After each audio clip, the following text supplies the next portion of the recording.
Champaran mutton जो है ये क्या है, किस तरह की फिल्म है? पहली बार हम इसमें बाहर जाके एफटीआई से हम शूट करते हैं। मुझे बहुत गर्व महसूस हो रहा है कि मैं इस फिल्म को वज्जिका में बनाया हूँ। बहुत तकलीफ़ों में, मतलब मुझे बोलते थे लोग पढ़ लिख के कलेक्टर बन जाए का।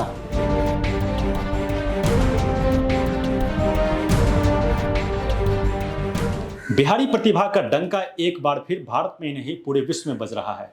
वजह है बिहार के कलाकारों से सजी और बिहार के बेटे के द्वारा बनाई गई फिल्म चंपारण मटन का ऑस्कर स्टूडेंट एकेडमी के सेमीफाइनल में पहुंचना। खास बात इस फिल्म की यह है कि फिल्म हिंदी या अंग्रेजी में नहीं बनी बल्कि वज्जिका भाषा में बनी है। वही वज्जिका जो मुजफ्फरपुर, दरभंगा, सीतामढ़ी समेत नेपाल के कई क्षेत्रों में बोली जाती है। आज उस फिल्म के डायरेक्टर रंजन कुमार हमारे साथ है। उनसे हम फिल्म पर चर्चा करेंगे, साथ ही जानेंगे कि फिल्म जो है कहाँ देख पाएंगे और इसके साथ ही उनके संघर्षों के बारे में जानेंगे कि कैसे उनका जो है बिहार के एक छोटे से गांव से निकलकर एफटीआई वो पहुंचते हैं और उनकी पहली ही फिल्म ऑस्कर के लिए नॉमिनेट होती है और सेमीफाइनल में पहुंचती है। खासकर डायरेक्टर को उम्मीद है कि ऑस्कर जो है इस फिल्म को मिल जाएगी। तो हम शुरुआत करते हैं और उनसे जानते हैं कि फिल्म का सफर कैसा रहा है और साथ ही हम दिलचस्प जो है किससे जानेंगे फिल्म के बारे में। तो स्वागत है आपका रंजन कुमार जी। नमस्कार। तो सबसे पहले आप बताइए कि चंपारण मटन जो है ये क्या है, किस तरह की फिल्म है और कैसा सफर रहा है इसका? जी, चंपारण मटन एक डिप्लोमा फिल्म है जो हमारा भारतीय फिल्म और टेलीविज़न संस्थान पुणे के द्वारा बनाया गया है। मैंने वहाँ फिल्म डायरेक्शन और स्क्रीन प्ले राइटिंग का कोर्स किया है और वो 3 साल का कोर्स होता है। और जब लास्ट फाइनल सेमेस्टर जब पहुंचते हैं तो उसमें एक आपको फिल्म बनानी होती है एग्ज़ाम के तौर पर, जिससे कि ये पता चले कि आपने जो इतना सीखा है उसका इवैल्यूएशन हो सके। तो वहाँ पे 5 डिपार्टमेंट है, मतलब 6 डिपार्टमेंट है, लेकिन 5 डिपार्टमेंट जो मेन कोर कहे जाते हैं फिल्म मेकिंग के लिए, वो है direction, cinematography, production design, editing and sound, ये सब मिलके एक पूरा कोलैबोरेटिव एक्सरसाइज होता है। तो ये पहली बार हम इसमें बाहर जाके एफटीआई से हम शूट करते हैं, हमें परमिशन होता है। तो ये डिप्लोमा उसी के दरमियान बनाई गई ये डिप्लोमा फिल्म है जी। तो कितनी फिल्में गई हैं इंडिया से, मतलब ऑस्कर के लिए? इंडिया से गई तो एफटीआई से 3 फिल्में, लेकिन हमारी फिल्म सेलेक्ट हुई है और ये सेमीफाइनल तक पहुंची है। तो मतलब ये बहुत अच्छी बात है ये पूरे बिहार के लिए कि यहाँ की फिल्म स्टूडेंट ऑस्कर अवार्ड में जाती है। तो ये मुझे काफ़ी खुशी हो रही है इस चीज़ के लिए। इंट्रो में बताया भी परिचय में कि बिहार के कलाकारों से सजी है फिल्म है। किस मतलब कौन कौन से कलाकार उसमें जो प्रमुख भूमिका में है? देखिए, प्रमुख भूमिका में चंदन रॉय है जो वैशाली के महनार से आते हैं, और फलक खान है जो मुजफ्फरपुर से आती हैं, और भी जैसे अमन झा है, अरहत है, ये सब अमन झा जंदाहा से है, अरहत बेगूसराय से है। तो इस तरह से श्री राम बाबू प्रसाद हैं जो पूसा से हैं, सारण से ये अभिषेक है, मीरा झा दरभंगा की हैं।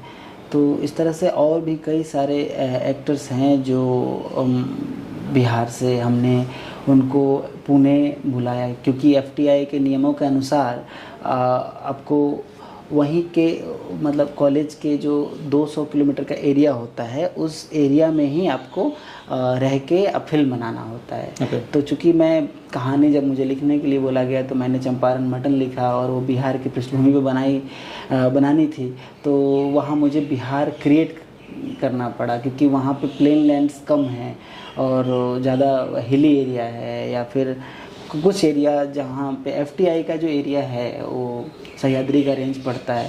तो हम बारामती, जो मेरा एक बैचमेट है जो इसमें साउंड डिज़ाइन और साउंड रिकॉर्डिंग का काम किया है, वो शुभम घाटगे है। तो शुभम घाटगे के गांव में उसका ननिहाल पड़ता है, कामलेश्वर विलेज है। तो वहाँ पे जाके हमने वो फिल्म शूटिंग किया, और वैष्णवी कृष्णन जो हैं वो उसने एडिटिंग किया, मीनाक्षी श्रीवास्तव जो प्रोडक्शन डिज़ाइन की हैं मुजफ्फरपुर की है, और आदित्य विसत्विन जो तमिलनाडु के हैं वो सिनेमाटोग्राफी का काम किया है। तो डायरेक्टर और राइटर आप इस फिल्म के?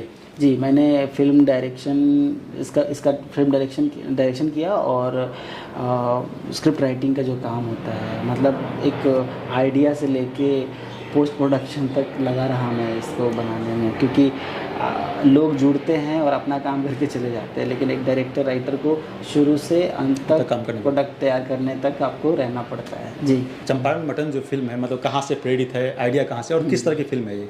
तो ये आइडिया है चूँकि मैं एक जगह गया था अपने एक रिलेटिव के यहाँ सडन, ये कोविड के बाद, फर्स्ट लॉकडाउन के बाद का बात है। तो वहाँ पे 1 किलो मटन बना था और वो मटन बहुत फेमस दुकान से लाया था एक मेरे मामा ने, ज़्यादा मेरी उम्र के हैं वो। तो लगभग 10 लोग हैं उस फैमिली में। तो मैं पहुँच गया तो मुझे अच्छा लगा कि आज मटन खाने के लिए मिलेगा, तो मैंने तो खा लिया, लेकिन 1-2 और गेस्ट आ गए। तो जब मैं बाहर वहाँ से निकल रहा था तो मेरे दिमाग में आया कि यार इस तरह से 2-3 लोग और आ जाएं तो इस फैमिली का तो वाट लग जाएगा, तो फिर क्या करें भाई, ये तो मुश्किल हो जाएगा। ये मटन आना इज़ लाइक फेस्टिवल। लोग संडे को मंगाते हैं, बहुत इत्मीनान से बनाते हैं, खाते हैं, क्योंकि बहुत एक्सपेंसिव है। तो लगा कि मटन पे कुछ कहना चाहिए। और इस कहानी में अगर बात करें तो मैंने जो बुना है वो एक मिडिल क्लास में, लोअर मिडिल क्लास, ये लॉकडाउन के बाद और लॉकडाउन के पहले की कहानी को मैंने पिरोया है कि जब एक फैमिली है, उसमें हस्बैंड है, वाइफ है, बच्ची है और भी दादी है, नानी है, ऐसे करके लोग हैं। तो हस्बैंड का नौकरी था, उसका लव मैरिज हुआ था और जब वो लव मैरिज किया तो सहायक का नौकरी करता था। तो वो एक जो अपना विलेज है उसको छोड़ के अब अपर क्लास विलेज में आके ज़मीन खरीद के रहने लगा। अब तो नौकरी छूट गई है, कोविड ख़त्म भी हो गया है और ये वेटिंग में है कि कब हमें बुलाया जाए कि हम ज्वाइन करें, क्योंकि अब कहीं अगर आप अच्छा पढ़ाई लिखाई कर लेते हैं तो आपको हर जगह काम नहीं कर सकते। आप गिलवा मतलब सीमेंट बालू वाला काम जो वो मतलब ऐसा राजमिस्त्री वाला भी नहीं आता है आपको काम, तो सब काम नहीं कर सकते। तो इसलिए दोस्तों से किसी से लेके आप अपना घर चला रहे हैं, अपने पत्नी बच्चे का जो ज़रूरतें हैं उसको पूरा कर रहे हैं। तो उसी में कार्तिक महीना आने वाला है और बिहार में क्या होता है, जब छठ का महीना कार्तिक महीना होता है तो उस महीना से चढ़ने से 2 दिन पहले, 1 दिन पहले लोग मटन खा लेते हैं। तो वाइफ जो है वो चंपारण की है, प्रेग्नेंट है, तो उसकी इच्छा होती है कि उसमें भी मटन खा ले, नहीं तो पूरा कार्तिक नहीं खाना होगा। तो फिर अब हस्बैंड का पॉकेट टाइट है तो वो पूरा अब उसको बोलते तो वो पूरा स्ट्रगल कर रहा है पहले से, उसको भी खाने का मन है एक्चुअली। तो वो स्ट्रगल में मैंने पूरा सोशियो पॉलिटिकल एंगल को एक्सप्लोर किया है कि सोसाइटी में किस तरीके से किसको कैसे देखते हैं, और फिर उसमें थोड़ा रोमांस का तड़का लगाया है, थोड़ा हास्य का तड़का। ये तो शॉर्ट फिल्म है ना, मतलब जी कितने, यही है कि आप कहोगे कि शॉर्ट फिल्म में इतना चीज़ कूट पीस के डाल दिया है ना कि ऐसे गन्ने का जो पूरा निचोड़ते हैं ना उस तरह से पूरा फिल्म में एकदम हर जगह पैक सेल मिलेगा, कहीं पे आपको लीक नहीं मिलेगा, इस तरीके से। तो जी, चंदन राय का आप जिक्र कर रहे थे कि वो मुख्य भूमिका में हैं। जी, कैसे एक्टर हैं, क्या उनके बारे में कुछ आप? चंदन राय की अगर बात करें तो चंदन राय बहुत ही शालीनता से काम करते हैं, अपना डेडिकेशन उनका रहता है उसमें। और जब मेरे तो कोई जान पहचान नहीं था, लेकिन ये फिल्म को बज्जिका में बनाना था और मुझे बहुत गर्व महसूस हो रहा है कि मैं इस फिल्म को बज्जिका में बनाया हूँ। तो अब मुझे पता चला कि बज्जिका में वो वैशाली के हैं, तो मुझे लगा कि वैशाली गणराज्य की जो भाषा है बज्जिका, उस लैंग्वेज में काम हो रहा है तो वहीं के एक्टर चाहिए मुझे। तो चंदन राय को मैंने अप्रोच किया, जैसे उनको पता चला कि भाई ये कहानी ऐसी है, वो बहुत खुश हुए और वो काम करने के लिए राज़ी हो गए। जब आए वो तो उनके साथ मतलब इतना इजीली आप नरेट कर सकते हैं, इतना इजीली अरे कर लेंगे, आराम से कर लेंगे, वो बहुत मोटिवेट करते हैं टीम को। जी, चंदन रॉय। और जो इसमें एक्ट्रेस की भूमिका में जो मुख्य में वो भी बिहार से, मुजफ्फरपुर से हैं।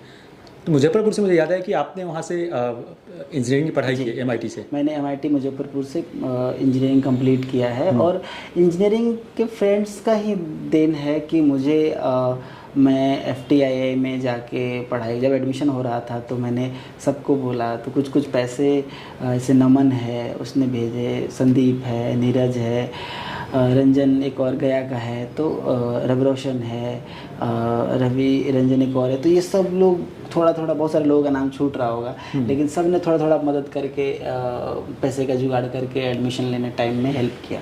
तो इस तरीके से MIT का बहुत बड़ा रोल है मेरे लाइफ में। MIT में ही सीखा था कि वहीं पे थोड़ा थोड़ा पता चलने लगा था कि किस तरफ क्या करें ऐसे करके।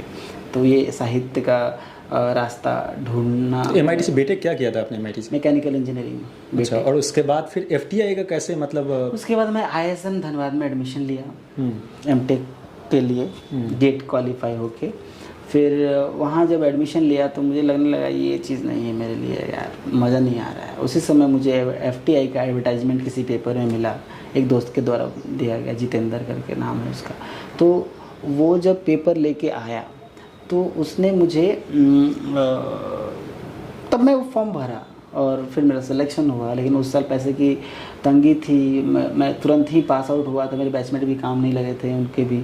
तो वो लोग भी मुझे मतलब उस साल मैंने छोड़ दिया एक्चुअली। और फिर जब छोड़ दिया तो एक मेरा बैचमेट है आशुतोष, मतलब जब मैं 13 में इंटरव्यू दे रहा था तो वो भी इंटरव्यू दे रहा था, तो आशुतोष के थ्रू उसने काफ़ी हेल्प किया मुझे ये FTI का प्रिपरेशन करने में।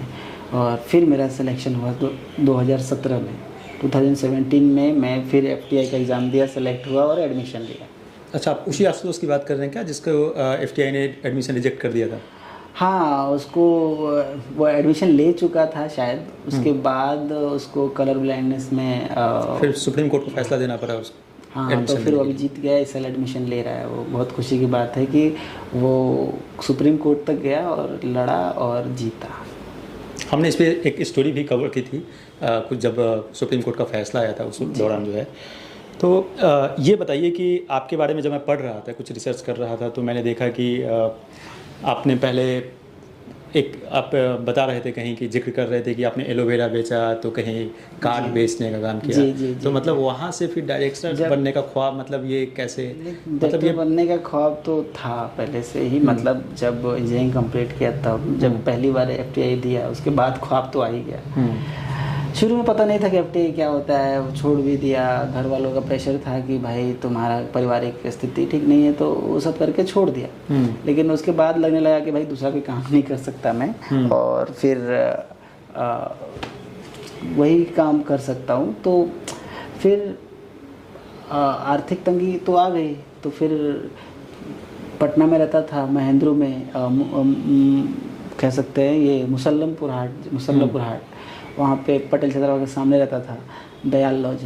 तो वहाँ पे बहुत मुश्किल हो रहा था बिताना, मतलब ज़िंदगी का, क्योंकि आर्थिक स्थिति बहुत समस्या में थी। तो मैंने किसी के थ्रू मुझे भेजा गया, हाँ, आशुतोष के भाई ने ही किसी के थ्रू बताया कि SBI कार्ड में वैकेंसी है। तो मैं गया वहाँ पे, मैंने इंटरव्यू दिया, तो हो गया मेरा। फिर मुझे किसी के साथ लगाया गया कि जाओ कार्ड बेच के आओ, तो फिर वो भी काम मेरे को बहुत दिन तक जमा नहीं।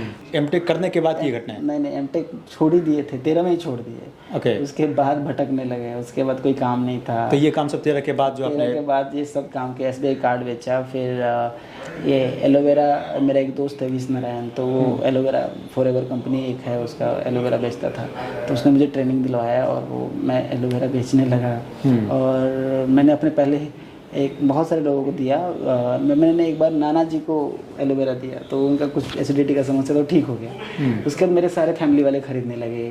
फिर मैं FTI में ही ड्राइवर से लेकर डायरेक्टर तक एलोवेरा का डेमो दिया और सबको कोई एलोवेरा पिलाया ऐसे करके। तो ये सब भी चलता रहा। फिर मैं सेक्रेटरी बना, तो फिर मैं सेक्रेटरी बन के, देखिए पैसा का बहुत ज़्यादा पैसा की ज़रूरत होता है फिल्म मेकिंग में, ठीक है। तो आपको थोड़ा दोस्तों से मदद लेना पड़ता है, थोड़ा आपको हाथ पाँव मारना पड़ता है। तो दो लड़ाई हो जाती है ना, एक शिक्षा लेने का, अच्छा फिल्म बनाने का, और एक लड़ाई है कि इसको पूरा करने के लिए इस पे हर महीने हर हफ्ते आपको पैसा मेस फीस देना है कि नहीं, आपको मेस देना है, आपको स्टेशनरी खरीदनी है, आपको किताबें खरीदनी है। इसके लिए इस पे काम करना पड़ता था। तो 2 काम पैरेलली चलता था मेरा कि अभी मान लो कि आपसे मुझे पैसे मांगने हैं, तो आपको कॉल करने से पहले कैसे मांगना है वो पूरा चक्रव्यूह रचना है कि आप उस पे राजी हो जाएं कि आप दे पाएँ, क्योंकि जब तक आप ट्रिगर नहीं होंगे देने के लिए तो फिर कैसे, तो उसके लिए वो बात बोलना पड़ेगा। तो वो पूरा होमवर्क करना पड़ता था उस पर कि किससे मांगे, पहले तो किससे मांगे ये सवाल है, फिर मांगे तो कैसे मांगे, क्योंकि ऑलरेडी वो बंदा पिछले बार दिया है, ऐसे करके था जी। तो बिहार से ही प्रकाश झा आते हैं जी, तो उनके बारे में क्या, किस तरह के डायरेक्टर झा हैं? को देख के ही मैं इस इंडस्ट्री में आया। मतलब बेतिया के हैं वो, मेरा ननिहाल बेतिया में है। तो प्रकाश झा को देखता था मैं, उस समय वो इलेक्शन लड़ रहे थे और तब पता चला प्रकाश झा के बारे में। उससे पहले भी फिल्में देखता था उनका, मतलब नज़दीक से देखने का, मामा से जान पहचान थोड़ा हो गया था। मामा मेरे एक मुखिया थे वहाँ पे बेतिया में। तो लगा कि हाँ यार फिल्म यहाँ उन्हीं का कहीं ना कहीं उनको देखने से वो अंदर से जागृति आई कि भाई ये करना है। डायरेक्शन फिल्म है ना? हाँ, डायरेक्शन फॉर्म भरा इसका कहीं ना कहीं सबकॉन्शियस में प्रकाश झा है जी। तो आप मतलब एज इंस्पिरेशन उनको मानते हैं कि वहाँ से एक प्रेरणा मिली आपको? क्योंकि इसमें सच्चाई है, तो बिल्कुल सच्चाई है कि मैंने उनको देख के ही कहीं ना कहीं डायरेक्शन का रुख अपनाया है। तो एक्टिंग करें, क्योंकि एक्टर भी बिहार से, जैसे पंकज त्रिपाठी हैं, मनोज वाजपेयी हैं। जब एक्टर की कमी हो जाती है ना, तो हम खुद चंपारण मटन में मैंने भी एक सीन किया है। अच्छा। हाँ, मैंने भी एक सीन में एक्टिंग किया है, अब देखोगे तो पता चलेगा। आप अपने स्ट्रगल के बारे में किस्सा शेयर कर रहे थे।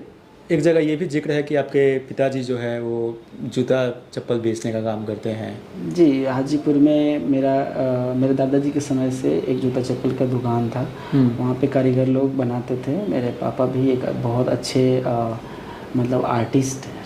मतलब आप एक बार कोई दिखा दीजिए जूता, वो कैसा भी हो, कितना भी सोफिस्टिकेटेड हो वो चीज़, वो तुरंत बना देंगे वैसे। तो जूता मतलब सिलने का है या मतलब वो कोई शॉप वगैरह है बेचने का? शॉप था दादाजी के समय। अभी तो वो शॉप नहीं रहा, लेकिन शॉप था जिसमें 4-5 लेबर लोग जूता का काम करते थे बनाने का। उसमें पापा भी हेड मिस्त्री जैसे थे। ओके। ये वो डिज़ाइनिंग काटते थे। वो डिज़ाइन जूता का भी डिज़ाइनिंग होता है ना, शू डिज़ाइन, वो सब डिज़ाइन का काम करते थे। तो आप मतलब आपको भी एक दबाव होता है खास के हमारे सोसाइटी में पेरेंट्स की तरफ से कि मैं ये कर रहा हूँ तो मेरा बेटा भी वही करेगा, इस तरह का, या मेरा बेटा सिर्फ ये करे, जैसे ख्वाब होता है पिताजी का? पापा का एक था कि वो मुझे पढ़ाने के लिए काफ़ी मेहनत किए हैं। बहुत जो कहता था वो पढ़ाने के लिए, वो भले जूता बनाए कुछ भी करें, लेकिन वो कोशिश करते थे कि पढ़े, ठीक है। तो और ये नहीं था वहाँ दबाव कि आपको, क्योंकि मेरे ननिहाल काफ़ी एजुकेटेड लोग हैं ननिहाल में, तो उन लोग का प्रभाव रहा है हमारे ऊपर। तो कभी ऐसा फोर्स नहीं किया कि आपको इसी फील्ड में जाना है, कि भाई अपना दुकान संभालना है, ऐसा कुछ नहीं। आपको फ्री छोड़ा गया कि आप अपनी मर्ज़ी से जो है जी कर सकते हैं? बिल्कुल। तो और मेरे अंदर एक थी कि बात कि मैं पढ़ने का हमेशा मतलब सजग रहता था। दूसरी बात है कि पारिवारिक भी कला था काफ़ी, तो उसमें जब मैं पढ़ने बैठता था तो कुछ लोग ललटेन छीन लेते थे, परिवार के ही लोग। तो मैं रात को 3 बजे 2 बजे उठ के पढ़ाई करना स्टार्ट करता था, फिर 4 बजे सो जाता था। किसी को पता भी नहीं चलता था, क्योंकि मम्मी नहीं रहती थी। मम्मी रहती थी बेतिया, पापा के साथ मैं हाजीपुर रहता था। और वहाँ पे एज अ नौकर की तरह व्यवहार होता था मेरे साथ घर में ही। और बहुत तकलीफ़ों में, मतलब मुझे बोलते थे लोग, पढ़ लिख के कलेक्टर बन जाए का। तो ये सब चीज़ें खुद से, छोटा बच्चा में से ही अपना स्कूल ड्रेस खुद से धोना खींचना, स्कूल जाना, आने के टाइम में घर में खाना नहीं रहता था कि स्कूल से बच्चा आता है तो खाना रहता है ना, टिफ़िन ले जाने देने वाला कोई नहीं था। मम्मी इसलिए नहीं रहते थे कि बहुत परिवार में थोड़ा सौतेलापन था, तो मम्मी को काफ़ी प्रताड़ित करते थे लोग उस समय। तो मम्मी बेतिया में छोटा मोटा जॉब करने लगी, तो यहाँ रहते थे। तो यहाँ पे एक होता है ना कि बच्चा जा रहा है तो उसको टिफ़िन ला के दें, ये दें, वो सब नहीं था मामला मेरे में बस मैं जाता था स्कूल, आता था और मतलब प्यार नहीं मिलता था घर पे तो मैं बगल के घर पे जाके टीवी देखता था या उनके यहाँ रहता था। घर में बहुत कम टाइम स्पेंड करता था क्योंकि कोई डांटे नहीं, मारे नहीं, इस तरह से एक टूअर टापर लेखा जैसे ज़िंदगी जी लिया मैंने। तो अभी जहाँ पे हैं यहाँ से उस मोमेंट को याद करते हैं, उन चीज़ों को देखते हैं, तो मतलब कैसा फील करते हैं आपकी? मुझे लगता है कि देखिए आज मैं इतना शालीन और इतना स्वभाव मेरा लोगों से, हर जो भी दोस्ती होती है जल्दी टूटती नहीं है और बहुत ही पोलाइट मैनर में लोगों से इंटरेक्ट करता हूँ। तो मुझे लगता है मेरे दादाजी का देन है कि वो, और ये सब जो परिस्थिति से मैं गुजरा वही मुझे इतना तपने जैसा हो गया, तपा निखारने के का काम। एक कुंदन बनाया गया है कहीं वैसा कुछ हुआ है जी। तो आप FTI से आपने फिल्म एंड डायरेक्शन का कोर्स किया है? Film direction, screen play writing. Screen play writing का। जी। जैसे बहुत छात्रों का सपना है FTI पहुंचना, कितने मतलब इस अगर कोई वहाँ पे एडमिशन लेना चाहे? देखिए ऑल इंडिया में 10 सीट होता है एक डिपार्टमेंट में, तो टफ तो है, लेकिन मैंने तो बहुत तैयारी नहीं की थी, लेकिन लोग तैयारी भी करते हैं और करना चाहिए।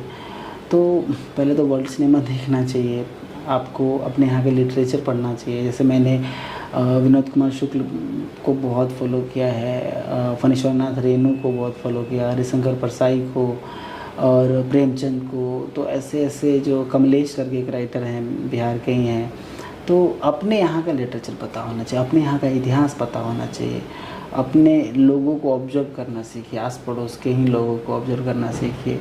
फिर आपको मौका मिले तो सिनेमाटोग्राफी का बुक पढ़िए, 5 C's ऑफ सिनेमाटोग्राफी बोलते हैं। फिल्म आर्ट का बुक है, how to read a film पढ़िए जेम्स मोनेको का।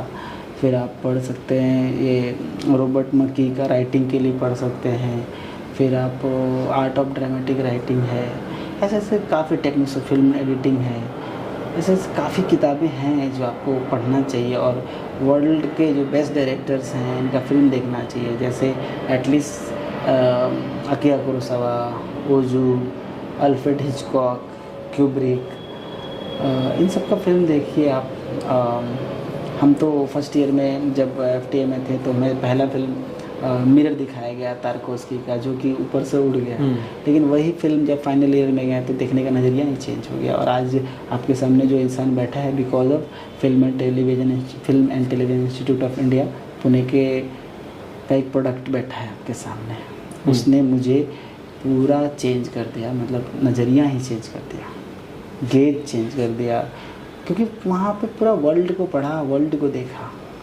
जब फिल्म देखा मैंने विटोरी दी सिका का बाइसाइकिल थीफ, तो वो फिल्म मेरा मतलब काया पलट हो गया। फिर मैंने कोलकाता 71 करके एक फिल्म है मृणाल सेन का, वो देखा। फिर वो भी एक सीन था उसमें जब छाता में घर टपक रहा है और छाता में पूरा फैमिली बैठी है। फिर एक पत्थर पंचाली की बात करेंगे, ऋत्विक घटक हैं, ये लोग का फिल्म देखा तो मुझे लगा ये तो काफ़ी रियलिस्टिक चीज़ें हैं, तो वही चीज़ मैं फॉलो करके आगे बढ़ा हूँ। मेरी फिल्मों में भी आपको दिखेगा काफ़ी रियलिस्टिक काम करता हूँ। थोड़ा सा हम आपकी फिल्मों की तरफ लौटते हैं, फिल्म पे बात हुई रही है, चंपारण मटन की तरफ जी। ये ऑस्कर के लिए जो गई है, तो वहाँ पे इंडिया से आपने बताया कि सिर्फ एक फिल्म गई है, आपके पुणे से 3 गई थी, आपके FTI से, भारत की तरफ से इकलौती फिल्म है। पूरे वर्ल्ड वाइड अगर हम देखें तो कितनी फिल्में हैं और आपकी फिल्म कहाँ खड़ी है उसके बीच में? लगभग 200 देश से ज़्यादा ने पार्टिसिपेट किया है, उसमें 600 से ज़्यादा फिल्म स्कूल्स थे और 2444 फिल्में इस साल आई हैं, और उसमें से 63 फिल्म्स को सेमीफाइनल में सेलेक्ट किया है, जिसमें नैरेटिव में 17 फिल्में सेलेक्ट हुई हैं और बाकी एनिमेशन में और एक्सपेरिमेंटल में और आपका डॉक्यूमेंट्री में है, लेकिन नैरेटिव में 17 फिल्में सेलेक्ट हुई हैं। उन 17 फिल्म में एक इंडिया से चंपारण मटन, रंजन कुमार, FTI भारतीय फिल्म और टेलीविजन संस्थान पुणे, इंडिया। तो कहाँ खड़ी है, मतलब 17 में आपको क्या लगता है, क्या उम्मीदें हैं? देखिए मैंने तो अब तो उनके हाथ में है, लेकिन उम्मीदें इसलिए लगा रहे हैं कि उसमें अच्छा काम हुआ है। चंपारण मटन में आप राइटिंग वाइज बहुत अच्छा काम है, आप म्यूज़िक का बात करें तो अच्छा काम है, आप उसमें 2 गाने भी लिखे हैं हमने कि घड़े में पानी। गाना आपने, मतलब आप उसके राइटर आप ही? या मैंने लिखा है और मेरे साउंड वाले के साथ मिल के हमने लिखा है। तो सुबह में मुझे बोला तो से घड़े में पानी तली तलक कौआ भटके प्यासा, हर तरफ चारों तरफ घूम रहा है, हर तरफ मिले निराशा, ऐसा करके गाना लिखा है। एक गाना है कि घूमी घूमी धरती सारी हाथ को अमृत लागा रे, झूम झूम के प्यास बुझाई उड़े आकाश कागा रे, फिर सर उठा के उड़ना चाहे बिना गांठ बिन धागा रे, सबकी छाया एक ही जैसी, क्या गोरा क्या काला रे। क्या बात जी। तो ये जो गाना है ये भी वज्जिका में ही है? नहीं, वज्जिका में नहीं है, ये हिंदी में है, वज्जिका में फिल्म है। वज्जिका फिल्म है, हाँ। गाना लेकिन हिंदी में आपने इसको शूट किया है। ओके। क्योंकि गाने वाले नहीं मिल रहे थे, गाने इसको गाया है मनीष जे टिपू, जो गैंगसोपुर में भुस के ढेरे में राई का दाना, ये गाना काफ़ी खूबसूरत गाना है वो गाया था उन्होंने। अच्छा। तो उन्होंने फ्री में हमारे लिए गाना गा के दिया, उन्होंने स्टूडियो बुक करके दिया। क्या बात। जी। तो ये पूरी फिल्म कितने की, मतलब क्या कॉस्ट रहा उसका? देखिए, ये फिल्म हमें हाथ में 2,73,000 रुपये मिलता है, लेकिन अगर पूरा बजट ओवरऑल जो कारपेंटर्स मिलते हैं, पेंटर्स मिलते हैं, जनरेटर है, लाइट यूनिट है, लाइट का ट्रक रहता है, बसेस रहते हैं, अगर और स्टूडियो मिलता है, एडिटिंग हॉल मिलता है, तो अगर आप बात करें तो पूरी की पूरी फिल्म जो है 30 लाख से 35 लाख से कम का बजट नहीं होगा इसका। अगर सारा अगर बाहर में बनाए इतना फैसिलिटी लेके, क्योंकि कैमरा की कीमत अगर एक दिन का 35,000 है, तो इस तरह से अगर जोड़े तो 30 लाख से कम का फिल्म नहीं है। लेकिन हाथ में जो मिलता है, जो एक्टर बुलाने के लिए, ये सब खाना खिलाने के लिए, वो 2,73,000, वो भी पहले कम ही था, इस साल बढ़ा है, तो 2,73,000 रुपये हुए हैं। लेकिन वो भी बजट बहुत काफ़ी कम है, 2,73,000, क्योंकि इतना मिसलेनियस खर्चा होता है ना। आपको लोकल दूरी में जाने के लिए गाड़ियाँ रखनी पड़ती हैं, खाना 3 टाइम आपको नाश्ता, ये एक्टर का अलग अलग तरीके का डिमांड होता है, होटल रहने के लिए, तो इस सब चीज़ में करने में आपको बहुत पैसे, तो लगभग 1-1.5 लाख तो कर्जा हो जाता है डायरेक्टर पे और उसकी टीम वालों पे। तो चंदन रॉय को कितना पैसा दिया आपने? चंदन रॉय को तो नहीं दिया, लेकिन मतलब उनको रखने में और बाकी लोग खर्चा आता ही है ना। पूरा टीम 70 लोग का पूरा टीम था, और उसमें काफ़ी लोग थे जो काफ़ी मेहनत किए हैं उसमें। सुनील करके मेरा बैचमेट है, गुरु है, और जो सिनेमेटोग्राफी में था, सुनील आर्ट डायरेक्शन किया। तो ऐसे ऐसे करके काफ़ी लोग हैं, बहुत सारे लोग हैं जो जिनका नाम, मेरा चीफ एडी था वो सुदर्शन हाके, जो मराठी ही है। मेरा ये एक एडी था रवि रोशन कुमार, जो मोहद्दी नगर का है। तो इस तरीके से काफ़ी लोग, रंजीत है, रंजीत कुमार मेरे साथ FTI में बहुत साल रहा है, और वहाँ पे वो आर्ट डायरेक्शन में मुझे कुछ पैसे से हेल्प करता था। एडमिशन टाइम में भी उसने भी हेल्प किया। काफ़ी लोगों के हेल्प से मैं आज बना। तो आगे का क्या प्लान है? हम इंटरव्यू के पड़ाव की तरफ बढ़ रहे हैं, आगे का क्या प्लान है? मतलब हम क्या बिहार से एक प्रकाश झा के बाद दूसरा रंजन कुमार हम देख रहे हैं एज अ बॉलीवुड में? देखिए, प्रकाश झा हैं, रंजन कुमार अगर मतलब इसी तरह से मैं ज्ञान अर्जन जो कर रहा हूँ करते रहा, अगर रुका नहीं, तो मुझे लगता है कि अच्छा काम हो सकता है इंडस्ट्री में। ठीक है, तो ये रंजन कुमार थे जो चंपारण मटन फिल्म के डायरेक्टर और राइटर हैं। हम इस इंटरव्यू को यहीं विराम देते हैं। अगर आप इस इंटरव्यू से जुड़ा कोई आपके पास क्वेश्चन हो, कुछ साझा करना हो, तो आप कमेंट बॉक्स खुला है, आप वहाँ पे कमेंट दे सकते हैं।